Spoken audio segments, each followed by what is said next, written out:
Chapter 15. Nikanor Ivanovitch's Dream. It's not hard to guess that the fat man with the purple face who had been put into room number 119 at the clinic was Nikanor Ivanovich Bosoy. Before coming to Professor Stravinsky, however, he had spent some time in another place. Very little of that other place remained in Nikanor Ivanovitch's memory. All he could remember was a desk, a bookcase, and a couch. The people there had tried to engage Nikanor Ivanovitch in conversation, but since his head was spinning from an influx of blood and from extreme emotional distress, the conversation had been strange and muddled. In fact, it had not really been a conversation at all. The first question Nikanor Ivanovitch had been asked was, "Are you Nikanor Ivanovich Bosoy, chairman of the House Committee at 302B Sadovaya Street?" Which made Nikanor Ivanovitch burst out into a horrible cackle and answer, "Of course I'm Nikanor Ivanovitch. But what the devil kind of a chairman am I?" "Meaning what?" they asked Nikanor Ivanovitch with narrowed eyes. "Meaning," he replied, "that if I were a real chairman, I would have seen immediately that he was an evil power. How else can you explain it? The cracked pince-nez, his being dressed in rags. What kind of a foreign interpreter looks like that?" "Who are you talking about?" they asked Nikanor Ivanovitch. "Korovyov," cried Nikanor Ivanovitch. "The one who's moved into apartment number 50 in our building. Write it down, Korovyov. You have to catch him right away. Write it down. Entrance number 6. That's where he is." "Where did you get the foreign currency?" they asked Nikanor Ivanovitch in cordial tones. "Almighty God," Nikanor Ivanovitch began, "sees everything, and that is the path I should take. I never touched any foreign currency or had the slightest idea what it looked like. The Lord is punishing me for my sins." Nikanor Ivanovitch went on heatedly, buttoning and unbuttoning his shirt and crossing himself. "I took bribes, I did. But I took them in our own Soviet money. I took money for registering people in the apartment house. I won't deny it. It happened. Our secretary, Prolyezhnev, is a fine one, too, that he is. Let's face it, everyone in the house management office is a crook. But I didn't take any foreign currency." When they told Nikanor Ivanovitch to stop playing games and explain how the dollars got into the ventilation shaft, he got down on his knees and rocked back and forth with his mouth open wide, as if he wanted to swallow one of the parquet panels. "Do you want me," he wailed, "to eat the floor to prove I didn't take it? But that Korovyov, he's a devil." There is a limit to everyone's patience, and a voice was raised behind the desk, hinting to the effect that it was time for Nikanor Ivanovitch to start speaking in a human tongue. At this point, Nikanor Ivanovitch jumped to his feet, and the room with the couch resounded with his roar. "There he is! There he is, behind the bookcase! Look at him smirk! And his pince-nez! Grab him! Sprinkle the room with holy water!" The blood drained from Nikanor Ivanovitch's face. Shaking, he kept making the sign of the cross in the air, rushed over to the door and then back again, started to recite some prayer, and then finally started spouting complete gibberish. It was quite clear that Nikanor Ivanovitch was unfit for any kind of conversation. They let him out and put him in a separate room, where he calmed down somewhat and merely sobbed and prayed. Naturally, they made a trip to Sadovaya Street and paid a visit to apartment number 50, but they did not find any Korovyov there, nor had anyone in the building ever seen or heard of any such person. The apartment, which had been occupied by the deceased Berlioz and by the Khodyeev, who had gone to Yalta, was empty, and the wax seals hung peacefully and undisturbed on the cabinets in the study. When they left Sadovaya Street, they took with them the disoriented and dispirited secretary of the House Management Committee, Prolyezhnev. In the evening, Nikanor Ivanovitch was taken to Stravinsky's clinic. There his behavior became so violent that they had to give him an injection prescribed by Stravinsky, and it wasn't until after midnight that Nikanor Ivanovitch finally fell asleep in room 119, occasionally emitting a deep, anguished moan. But the longer he slept, the calmer his sleep became. He stopped tossing and moaning, his breathing became easier and more even, and he was left alone. Then Nikanor Ivanovich had a dream, which doubtlessly had its source in the day's experiences. The dream began with some people with golden trumpets leading Nikanor Ivanovich most solemnly over to a pair of huge, polished doors. When they got there, his companions saluted him with a kind of fanfare, and then a booming bass was heard coming from on high, saying merrily, "Welcome, Nikanor Ivanovich! Hand over your foreign currency!" Taken totally by surprise, Nikanor Ivanovich noticed a black loudspeaker above his head. Then he found himself inside a theater, with a gilt ceiling, crystal chandeliers, and sconces on the walls. Everything was as one would expect in a small but richly appointed theater. There was a stage draped with a deep cerise velvet curtain with depictions of enlarged 10-ruble gold pieces scattered across it like stars, a prompter's box, and even an audience. What amazed Nikanor Ivanovich was that the audience consisted of men only, and for some reason they all had beards. No less striking was the fact that there were no chairs in the theater, and the entire audience was sitting on the slippery, magnificently polished floor. Feeling out of place in this large and unfamiliar company, Nikanor Ivanovich hesitated for a while and then followed everyone's example and sat down, Turkish style, on the parquet floor, in between a robust, red-bearded fellow and a pale, hairy one. Neither of the two paid much attention to the new arrival. At this point, the soft sound of a bell was heard. The lights went out in the theater, the curtains parted, and an illuminated stage came into view with an armchair and a small table topped by a golden bell. The back of the stage was draped in thick black velvet. An actor wearing a dinner jacket came out on stage. He was young, clean-shaven, very good-looking, and wore his hair parted down the middle. The audience stirred, and everyone turned their eyes to the stage. The actor walked over to the prompter's box and rubbed his hands. "Are you all seated?" he asked in a soft baritone, and smiled at the audience. "Yes, yes," the audience of tenors and basses replied in unison. The actor began thoughtfully. "And how is it you're not bored? That's what puzzles me. Real people are outside on the streets right now, enjoying the spring sun and the warmth, and you're stuck here on the floor in a stuffy theater. Is the program really that interesting? However, to each his own," the actor concluded philosophically. Then he changed the timbre and intonation of his voice and boomed out merrily, "And so the next act on our program is Nikanor Ivanovich Bosoy, the chairman of a house committee and the head of a special diet cafeteria. Please come up on stage, Nikanor Ivanovich." The audience responded with friendly applause. Nikanor Ivanovich's eyes bulged with astonishment, and the MC, shielding his eyes from the glare of the footlights, spotted him in the audience and coaxed him tenderly up on stage. And then, without knowing how, Nikanor Ivanovich found himself on the stage. The glare of the colored lights hit his eyes from in front and below, plunging the theater and audience beyond into darkness. "Well, Nikanor Ivanovich, set a good example," began the young actor sincerely, "and hand over your foreign currency." Silence ensued.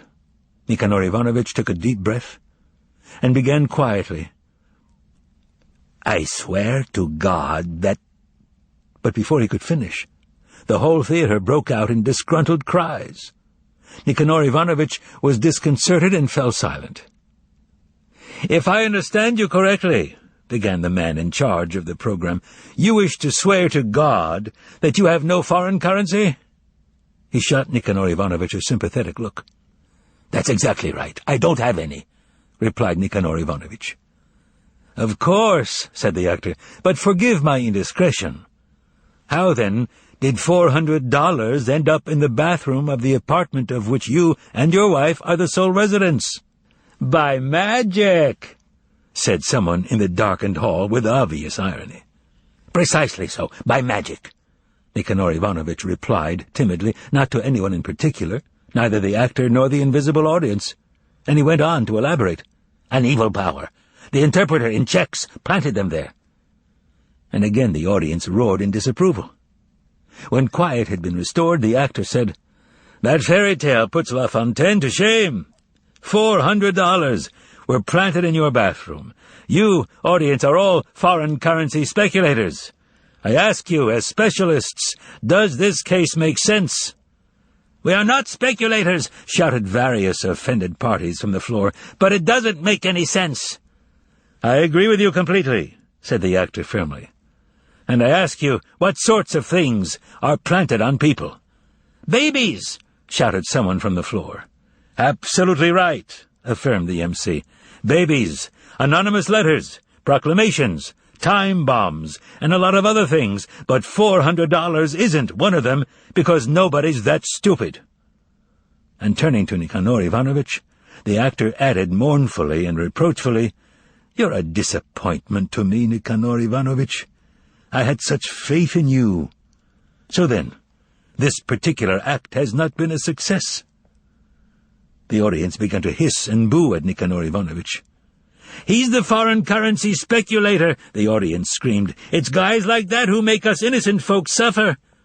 "Don't chastise him," said the MC softly. "He'll repent." He then turned his blue eyes, brimming with tears, to Nikanor Ivanovich and added, "Well, Nikanor Ivanovich, go back to your place." After this, the actor rang the bell and announced loudly, "Intermission, you scoundrels!" A shaken Nikanor Ivanovich, who, to his surprise, had somehow become part of a theatrical program, again found himself in his place on the floor. Then he dreamed that the theater plunged into total darkness, and the walls were lit up with bright red lights flashing the words, "Hand over your foreign currency." Then the curtains parted again, and the MC said invitingly, "Would Sergei Gyayardovich Dunchil please come up on stage?" Dunchil turned out to be a good-looking but very stout man of about 50. "Sergei Gyayardovich," said the MC, "you've been sitting here for more than a month now, and yet you still refuse to hand over the rest of your foreign currency. Now, when your country is in need of it, and it's of absolutely no use to you, you still refuse to comply. You're an intelligent fellow, and understand all this perfectly, and yet you still don't want to meet me halfway." "Unfortunately, I can't do anything, since I don't have any more foreign currency," Dunchil replied calmly. "Don't you have any diamonds, at least?" asked the actor. "No diamonds either." The actor hung his head and looked pensive, and then he clapped his hands. A middle-aged woman emerged from the wings and came out on stage. She was fashionably dressed, that is, in a tiny hat and a coat with no collar. She had an anxious air, and Dunchil stared at her without moving a muscle. "Who is this woman?" the man in charge of the program asked Dunchil. "She's my wife," Dunchil answered with dignity as he looked at the woman's long neck with a flicker of disgust. "We have disturbed you, Madame Dunchil, for the following reason. We wished to ask you if your husband still has any foreign currency." "He's already handed over everything he had," was her nervous reply. "Indeed," said the actor. "Well, if you say so. And if he's handed everything over, then we shouldn't keep him any longer, should we? You may leave the theater if you wish, Sergei Gyayardovich," said the actor with an imperious wave of his hand. Calmly and with dignity, Dunchil turned and walked toward the wings. "Just 1 minute," the MC stopped him.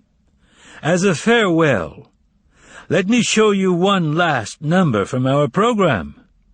Again he clapped his hands. The black curtains at the back of the stage parted, and out came a beautiful young woman in a ball gown carrying a gold tray on which there was a thick package tied with striped ribbon and a diamond necklace which gave off blue, yellow, and red sparkles. Dunchil stepped backward, and his face blanched. The audience fell silent. $18,000 and a necklace worth 40,000 gold rubles, announced the actor solemnly, has been kept by Sergei Gyayardovich in Kharkov in the apartment of his mistress, Ida Gyerkulanova Vors, who is honoring us with her presence here and who graciously helped us to locate these treasures which, though priceless, are worthless when in private hands. Many thanks to you, Ida Gyerkulanovna." The beauty flashed a toothsome smile and fluttered her thick eyelashes. "And hiding behind your mask of dignity," said the actor, now addressing Dunchil, "is a bloodthirsty spider, an astounding liar and a cheat. Your 6 weeks of dogged stubbornness has exhausted us all. Go on home now, and may the hell that your wife is preparing for you be your punishment." Dunchil swayed and seemed about to collapse, but a pair of sympathetic hands reached out and steadied him. The curtain then fell and blocked everyone on stage from view. Wild applause so shook the hall that it seemed to Nikanor Ivanovitch that the light bulbs in the chandeliers were jumping out of their sockets. And when the curtain went up, there was no one left on stage except the actor. He cut off a second burst of applause, bowed, and said, "The Dunchil who appeared before you in our program represents a typical ass. Why, just yesterday I had the pleasure of telling you how senseless it is to try and keep a secret cache of foreign currency. There are, I assure you, absolutely no circumstances in which you can use it. Take that same Dunchil, for example. He earns a splendid salary and has everything he needs. A beautiful apartment, a wife, and a beautiful mistress. But no, instead of living a peaceful, quiet life, free of unpleasantness, after handing over his foreign currency and precious stones, he, greedy blockhead that he is, ended up being publicly exposed and earned himself a major family crisis as well. This being the case, who will come forward? Nobody wants to? In that case, the next number in our program is that well-known dramatic talent, the actor Sava Potapovich Korolyesov, who has been invited to perform excerpts from The Covetous Knight by the poet Pushkin. Korolyesov appeared on stage immediately, and turned out to be a tall, beefy, clean-shaven fellow in a white tie and tails. With no preamble whatsoever, he assumed a gloomy-looking expression, raised his eyebrows, and while looking at the gold bell out of the corner of his eye, began reciting in an unnatural voice, "While awaiting a tryst with a sly temptress, the young rake." And Korolyesov told a lot of bad things about himself. Nikanor Ivanovitch heard Korolyesov confess how an unhappy widow, moaning, had gone down on her knees before him in the rain, but had failed to touch the actor's hard heart. Up until his dream, Nikanor Ivanovitch had not known the works of Pushkin at all, although he had been well acquainted with Pushkin himself, since he made daily use of such expressions as, "Will Pushkin be paying for the apartment?" or, "I suppose it was Pushkin who unscrewed the bulb on the staircase," or, "So Pushkin would be buying the oil, right?"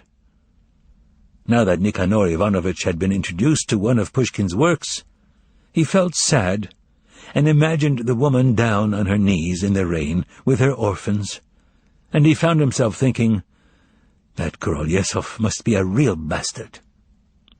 Meanwhile, Korolyesov, his voice getting higher and higher, continued to repent, and he befuddled Nikanor Ivanovitch completely when he suddenly began to address someone who wasn't there, and then answered for this invisible person, calling himself in turn Lord, Baron, Father, Son, and addressing himself with both the formal and intimate forms of you. Nikanor Ivanovitch was sure of only one thing. The actor died a horrible death, screaming, "My keys! My keys!" whereupon he fell wheezing onto the floor, while carefully removing his necktie. After he had died, Korolyesov got up from the floor, shook the dust off his dress trousers, smiled a fake smile, and withdrew to lukewarm applause. The MC then began to speak. "We have just heard Sava Potapovich's remarkable performance of The Covetous Knight. That knight had high hopes, that frolicsome nymphs would flock around him, and that he would enjoy many similar delights. But as you can see, nothing of the sort came to pass. No nymphs flocked around him. The muses paid him no tribute. He did not erect any castles. On the contrary, he ended up in disgrace and died from a damned stroke while sitting on top of a chest full of foreign currency and precious stones. May this be a warning to you. Something similar will happen to you, maybe even worse, if you don't hand over your foreign currency. It is difficult to say whether it was Pushkin's poetry or the MC's prose that made the greatest impression, but suddenly a timid voice was heard in the audience. "I'll hand mine over." "By all means, please come up on stage," invited the MC, staring out at the dark auditorium. On stage there appeared a short, fair-haired fellow who, by the looks of him, hadn't shaved for about 3 weeks. "I'm sorry, what is your name?" queried the MC. "Kanafkin, Nikolai," answered the shy newcomer. "Ah, pleased to meet you, Citizen Kanafkin. And what would you like to tell us?" "I'll hand mine over," was Kanafkin's timid reply. "How much?" $1,000, and 20 gold 10-ruble coins. "Bravo! Is that all there is?" The man in charge of the program stared straight into Kanafkin's eyes, and in so doing seemed to be bombarding him with rays. The audience held its breath. "I believe you!" exclaimed the actor at last, lowering his eyes. "I believe you. Those eyes aren't lying. After all, how many times have I told you that your biggest mistake is underestimating the significance of people's eyes? The tongue can conceal the truth, but the eyes never. You're asked an unexpected question, you don't even flinch. It takes just a second to get yourself under control. You know just what you have to say to hide the truth, and you speak very convincingly, and nothing in your face twitches to give you away. But the truth, alas, has been disturbed by the question, and it rises up from the depths of your soul to flicker in your eyes, and all is lost. The truth is detected, and you are caught." After delivering this very convincing speech, the actor cordially questioned Kanafkin. "So where is it hidden?" "At Porokhovnikova's, my aunt's, on Pratischenka." "Ah, that's... just a minute. That's Klavdia Ilinichna's place, is that right?" "Yes." "Ah, yes. A small private residence, with the gardens across the street? Well, of course, I know the place, I know it well. And where did you put the money?" "In the cellar, in an Anium candy box." The actor clapped his hands. "Have you ever seen anything like it?" he cried out in exasperation.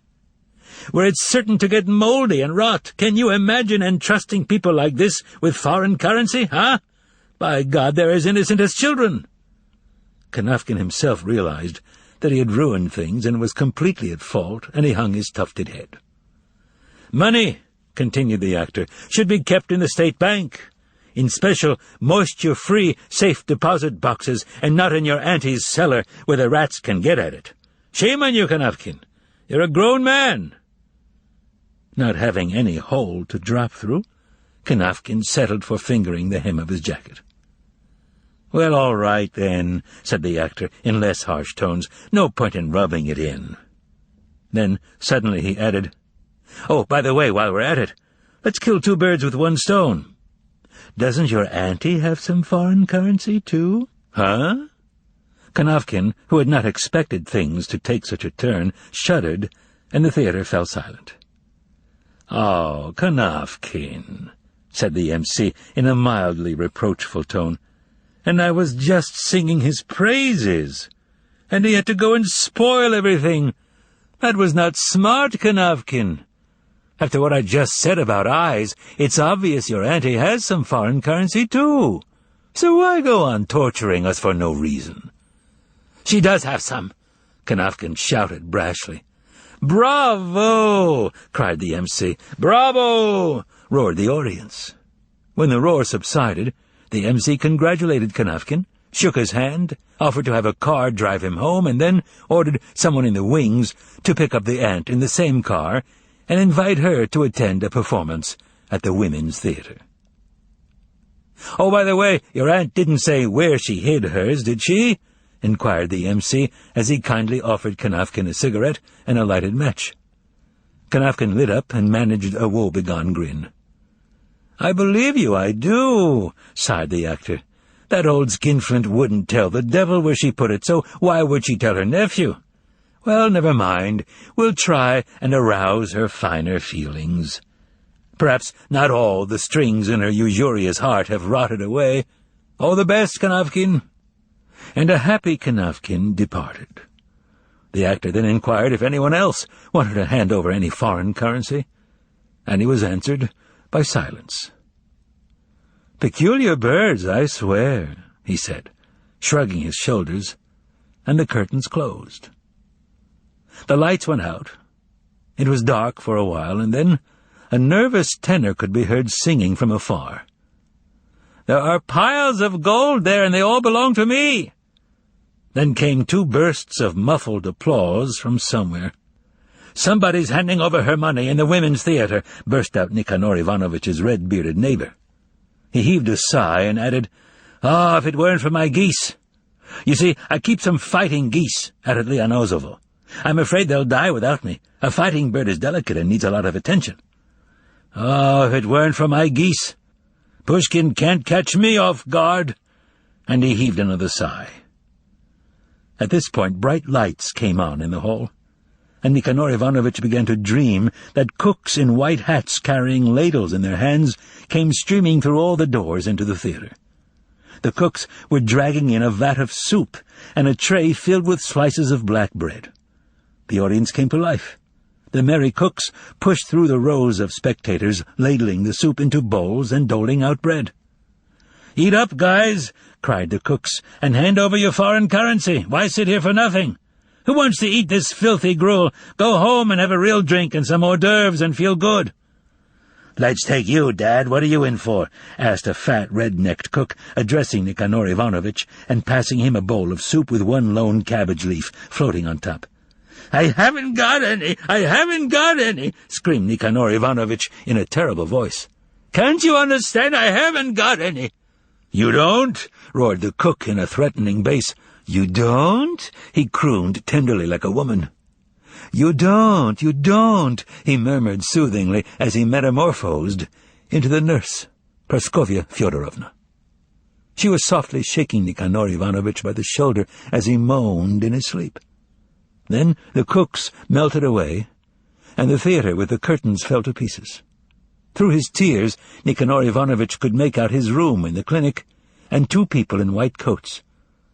But they were nothing like the smarmy cooks who had dished out unwanted advice. They were doctors, and with them was Praskovya Fyodorovna, who was holding a gauze-covered dish with a syringe instead of a soup bowl. "But what's this for?" said Nikanor Ivanovitch bitterly as they gave him the injection. "I don't have any, none. Let Pushkin hand over his foreign currency. I don't have any." "Of course you don't," said the kind-hearted Praskovya Fyodorovna soothingly, "and no one can blame you for it." Nikanor Ivanovitch felt better after the injection, and then fell into a dreamless sleep.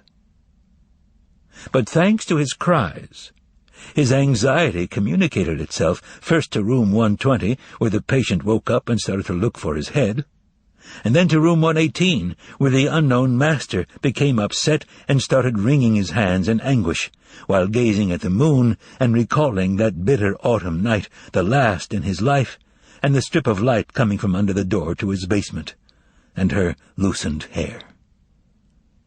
From room 118, anxiety spread along the balcony to Ivan, and he woke up and burst into tears.